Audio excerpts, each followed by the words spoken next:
For the last few decades, we've heard that the total number of nuclear weapons in the world is going down. And, that should be fantastic news, right?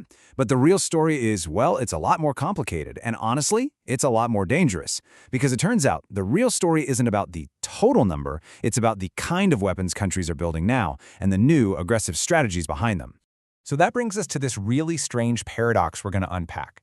How on earth can the risk of a nuclear war be going up when the number of nukes is supposedly going down? It just doesn't seem to make sense. But this contradiction is at the very heart of the new, unstable world we're living in, and figuring it out is, well, it's absolutely crucial. And here it is, laid out plain and simple. This is the paradox in a nutshell. The latest reports show that, the global total is technically decreasing, but that's only because the US and Russia are, very slowly, dismantling old, retired warheads from the Cold War, weapons that haven't been usable for years. The number you really need to watch, the scary number, is the operational warheads, the ones that are ready to go. And that number is actually going up.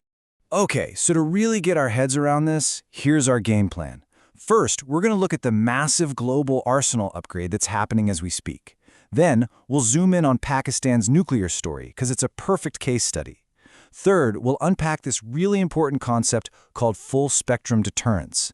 And finally, we'll tie it all together and ask, what does this all mean for this new nuclear age we find ourselves in?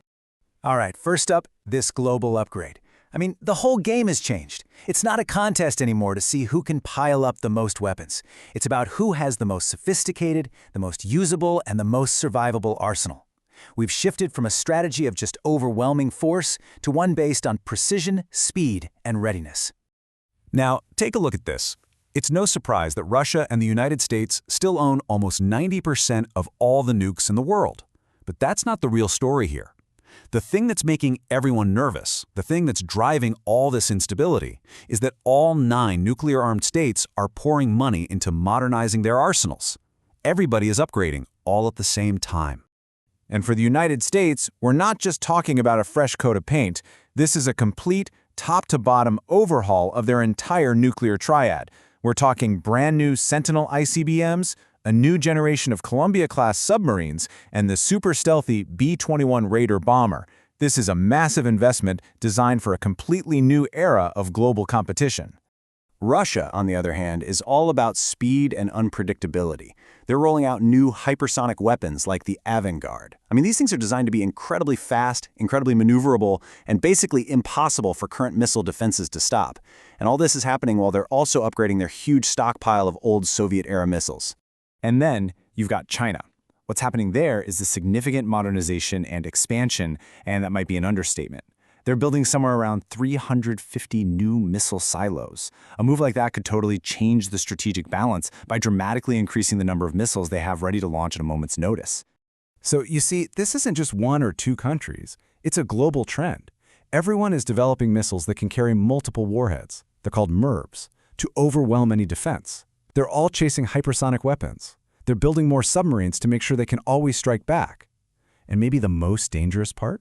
The shift towards dual-capable systems, launchers that could fire a conventional or a nuclear warhead.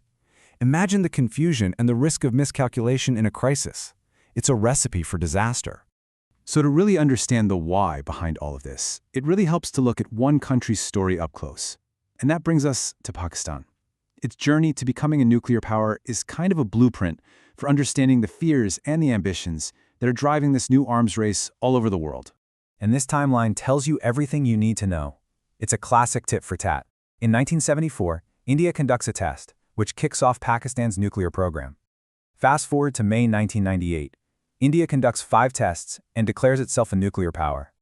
Pakistan, feeling backed into a corner, responds literally just weeks later with its own tests. And then, less than a year after that, they're in a shooting war in Kargil, but this time with a terrifying nuclear shadow hanging over everything. This quote from Pakistan's Prime Minister at the time, Nawaz Sharif, just perfectly captures the feeling of that moment. We have settled the score. See, it wasn't just about security or deterrence. It was about national pride, this intense rivalry, and this feeling that they had to prove they were India's equal on the world stage. So this intense rivalry pushed Pakistan to create a very specific and now very influential military doctrine. And that brings us to our next section, explaining full-spectrum deterrence. Understanding this idea is so important, not just for Pakistan, but for seeing where global nuclear strategy is heading. So what in the world is full-spectrum deterrence? Well, in simple terms, it's a strategy to stop any kind of attack at any level. It's not just about preventing a massive world-ending nuclear strike.